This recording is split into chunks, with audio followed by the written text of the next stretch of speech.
Hello Ed, this is Evan Roberts for CIS 220 Object-Oriented Programming for the week of the class ending in October 27th, if I recall correctly. So for this week, you basically had us try to buckle down and get some stuff done because apparently we hadn't been doing that quite well. So right now I'm just going to give you a basic description of how the program is going and what pieces do what essentially. So this is our main driver. It's going to import our wheels and our little thing that asks or gets the text file that's going to be decrypted. So then we prompt what wheel we'll be using, and then it obviously goes through first, second, and third wheel, and then it'll run would you like to decrypt a message now? And then it does so.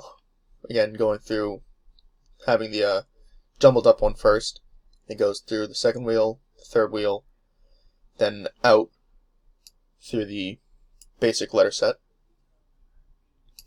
And right here is just the prompt we get.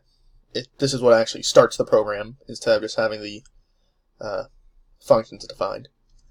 So you basically press 1 for the encryption side, press 2 for decryption, and it goes from there.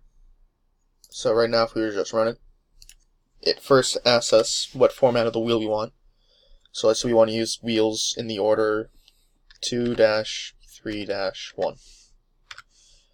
Shows you what wheels you've chosen. We're going to encrypt, and it does so. Now we're going to decrypt, and we can go ahead and copy that right there, because that's our final jumble there.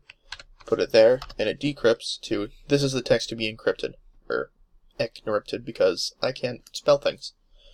So we go ahead and open up. This is the file that it read from, and this is the text to be encrypted.